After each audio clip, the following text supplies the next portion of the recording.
Hello friends, welcome back to my channel. My name is Ankur बेंद्रत्ता। जय हो पुष्पा भाव की, जय हो पुष्पा। पुष्पा और पुष्पा, देखो एक बात बतानी है आपको। जब से ना पुष्पा 2 थिएटर्स में आई है ना, दो गुट बने हुए हैं। एक ये कह रहा है कि पुष्पा फिल्म अच्छी है, और एक बोल रहा है छपरी है, गुट का राज है, ये है वो है। ये तो होगी फिल्म की बात।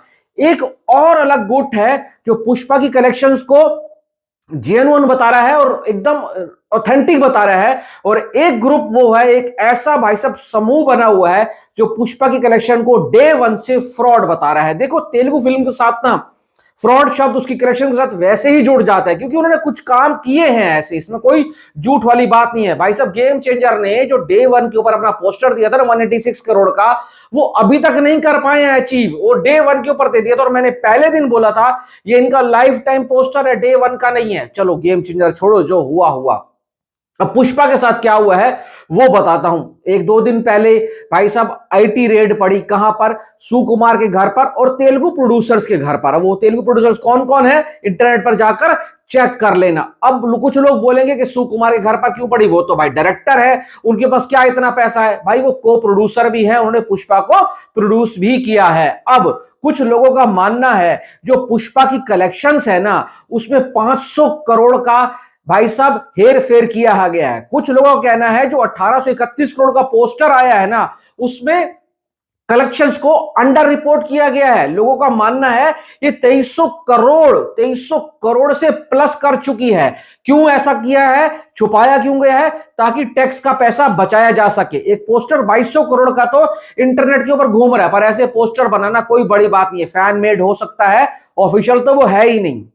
और कुछ लोगों का कहना है कि इसका कलेक्शन एक्चुअल में 1200 से 1300 करोड़ है, और जो 1831 करोड़ रुपए किया गया है ना, उसमें 500 550 करोड़ रुपए फ्रॉड है। अब समझ नहीं आ रहा 500 करोड़ कम है या 500 करोड़ ज्यादा है। पर किसी भी फिल्म जो कि इंडियन फिल्म इंडस्ट्री की सबसे बड़ी फिल्म बनने का दम रखती थी, अगर उसके साथ से ऐसी चीजें जुड़ जाती है ना, तो समझो उस फिल्म का बंटा धार है। लोग ज्यादा समय तक याद नहीं रखेंगे। आपको मैं एक बात बताता हूं, देखो हो क्या रहा है ना, सबको बाहुबली का रिकॉर्ड तोड़ना है, सबको बाहुबली का रिकॉर्ड तोड़कर सिंहासन के ऊपर बैठना है, टॉप के ऊपर बैठना है।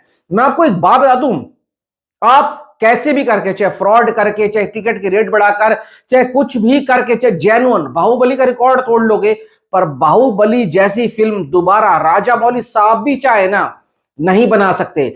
कोई कहते ना मिरेकल हुआ है, जादू हुआ है।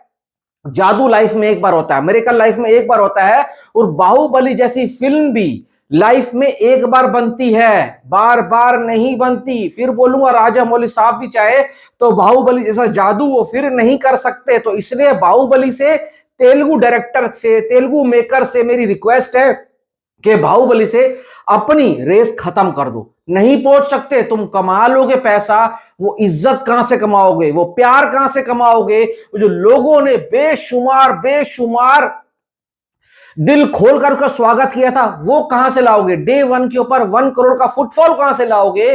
2016-17 में आई थी आई थिंक, उस टाइम के ऊपर टिकट प्राइसिंग के साथ उसने जो इतना कलेक्शन किया था, उस टिकट प्राइसिंग के साथ तुम वहां तक पहुंच भी नहीं सकते, उसके नाखून तक भी नहीं पहुंच सकते हो।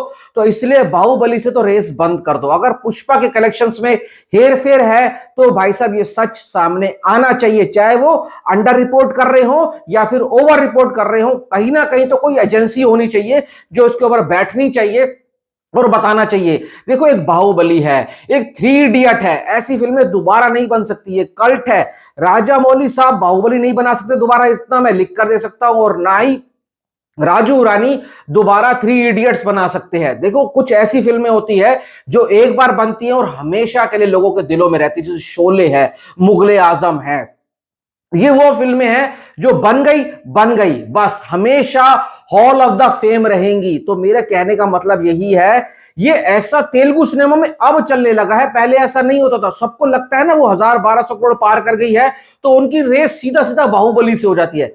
भाई मत पहुंचो वहां तक, अपने रिकॉर्ड तोड़ भी दिए ना तो बाहुबली जैसी इज्जत नहीं कमा पाओगे। इतना मैं कह सकता हूं, बाहुबली ने जो किया है वो कोई नहीं कर सकता। राजा मौली साहब तुम्हारे लिए ना एक तरीके से तेलुगु इंडस्ट्री के लिए कृष्ण भगवान बनकर आए हैं। उन्होंने वो रास्ते खोले हैं जो कोई नहीं खोल पाया। जैसे भाई साहब पांडवों की तरफ से कृष्ण भगवान युद्ध में थे ना, उनके सारथी बने थे ना, तो वो जो कर रहे थे वो कोई नहीं कर सकता था। अगर वो ना होते पांडवों के साथ ना, तो भाई साहब वो कभी हरा ना पाते कौरवों को।